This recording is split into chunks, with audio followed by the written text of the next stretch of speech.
Be making basics.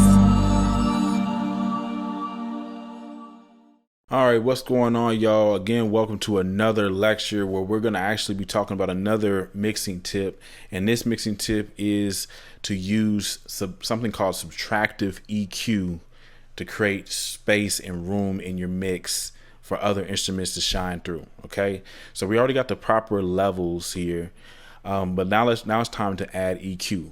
So I'm going to go ahead and pull up an EQ meter here just to kind of explain some things here when it comes to EQ before we actually get into showing you how to do it.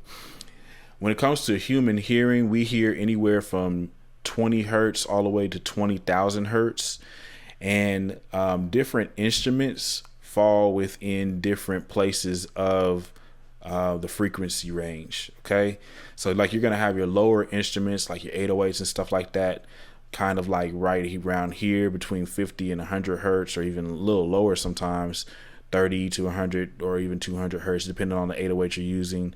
Your kick drum is going to sit like pretty much around, kind of around the same place, but a little higher. So like, probably like 70 to like around 250. And it's going to keep on going up the frequency range here.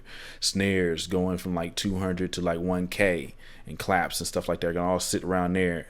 Your hi-hats and a lot of your percussion instruments are going to be higher in the frequency range, probably hitting between like somewhere between like really 5K and 15K is where you're going to see a lot of that.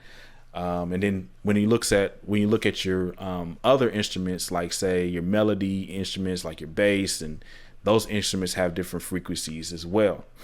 Now, up until this point, a lot of times people think to just go ahead and jump in here and add and boost frequencies in order to, sweeten up your tracks. But I'm gonna teach you about something called subtractive EQing, and this is where you're gonna, basically take away certain frequencies to make room for other frequencies. So in order to really make this make sense, right, I'm gonna take a melody track, okay, and I'm gonna take two melody tracks. No, actually we're gonna take a melody track and the 808. Okay, so I'm gonna play those two together. Let me go ahead and get a loop here. All right, and I'm just gonna play this.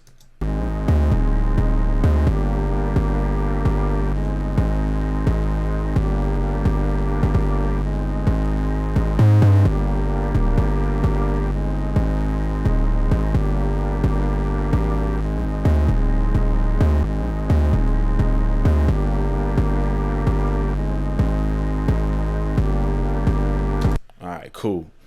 Now, luckily, when it comes to Logic Pro 10, if you're using this DAW, you can actually visually see where the frequencies are hitting at. So it kind of gives you a cheat code when it comes to mixing. But what I want you to pay attention to is where the major parts of that particular instrument are hitting in the frequency range chart. So if you look right here, the flute, the main part of the flute is going between like 200 and like 2K. And the main part of the 808 is going between like, I'll say 500 and all the way down to 20 hertz, right? And so what you would want to understand here is that you can have a muddy mix if you allow some of these low frequencies or even high frequencies of certain instruments to compete with each other. So for instance, say if I just left this the way it is, all of these low frequencies right here are going to be interfering with the low frequencies of this 808. And so what subtractive EQing would do is to create more of a oomph in here, or even with this instrument, make it shine through without muddying up this one.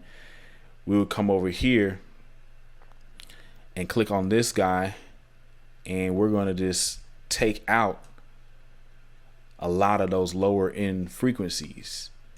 And what it's going to do is make this shine through a little bit and be able to still hear this.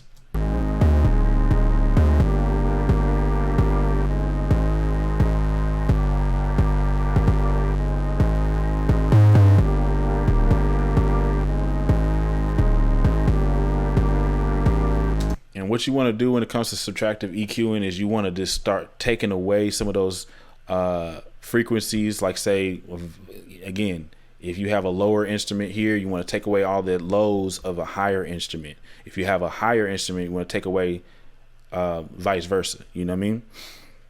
So, but you want to do it in a way where you can still hear the fullness of the instrument, and you're not taking away too much of it, because then it will sound too thin or things like that. So another thing I can go over here do is I can take away some of the highs of this 808. So now all these frequencies can come through and they're not being interfered with this 808.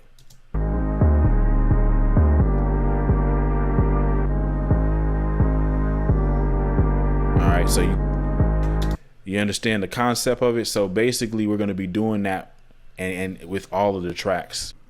All right, so now that we pretty much understand the basic concept of this, I'm going to just kind of go ahead and go through some of these other tracks and start taking away certain frequencies to compensate and make room for others. So I'm going to come in here with the kick, show you what I do with that.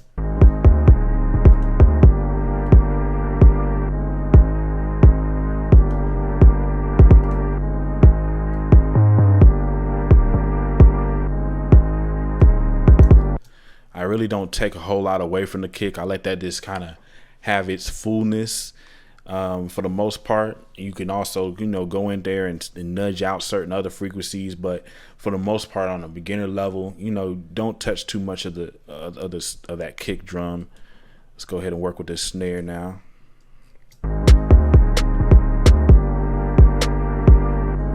You can see right here, all of that is this dead space right here, but in the mix, it's gonna end up clouding and muddying up the mix if we don't take that out. So let's go ahead and listen to it.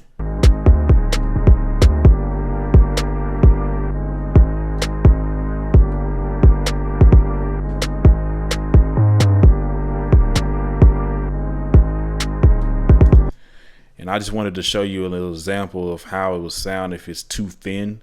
You know what I'm saying? That's not good. You want to still hear the fullness of the instrument, but not to, take out some of the dead space.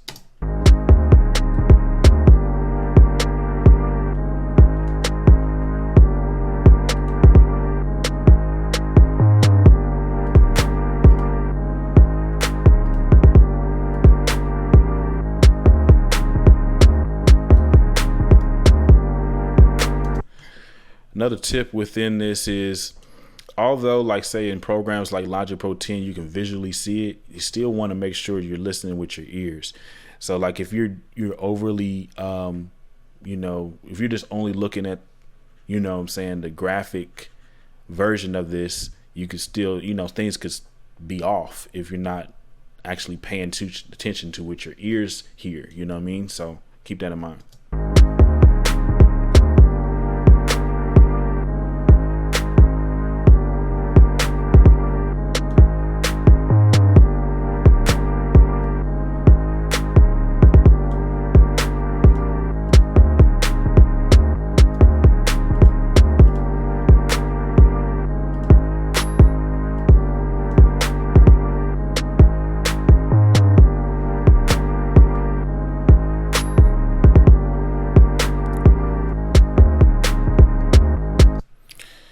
And let me just kind of break something down here too.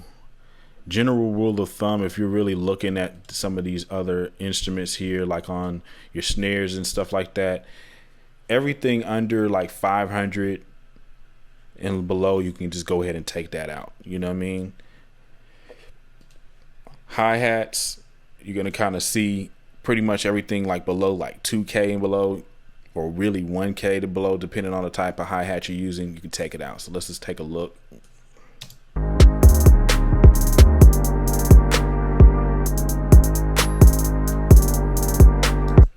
$1K and below is a real good safe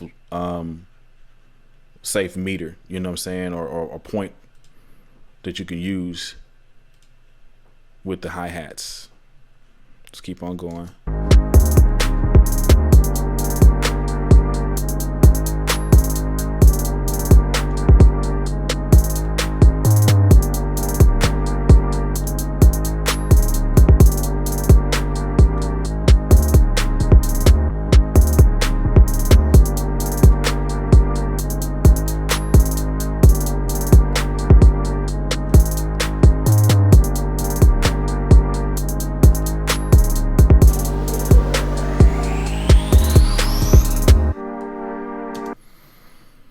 effects, and everything is just gonna be based on the instrument, but you know, probably 500 and below for the effects.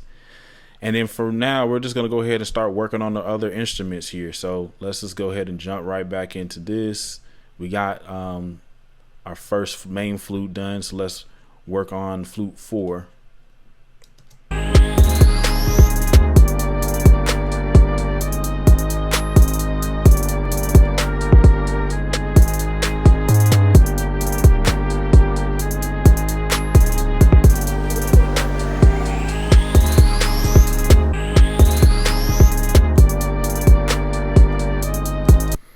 Okay, and taking out some of those lows on those higher frequency wide ranged instruments is going to make more room for that 808 or any of your bass lower sounds to come through, 808 kick, stuff like that.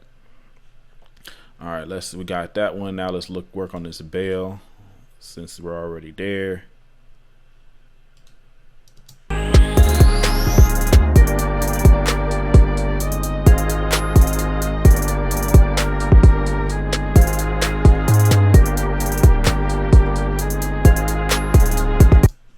Bet. And then we'll get these last 3 instruments. We got to find them in the mix. Come right here for these 2.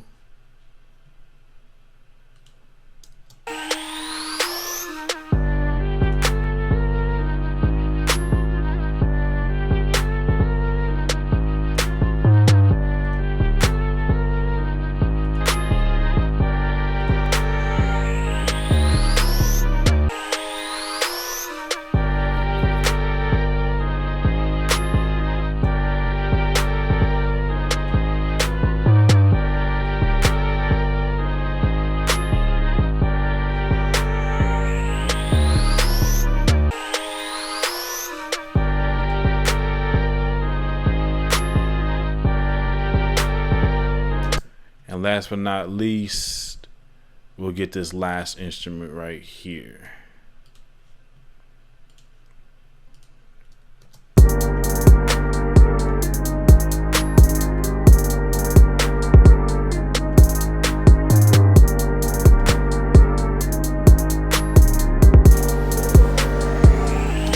All right, so pretty much we have everything EQ'd pretty good. Okay, that's in using this technique of removing some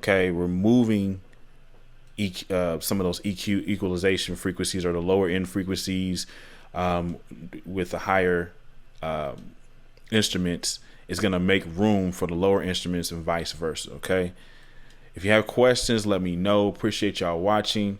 We'll get to the next lecture.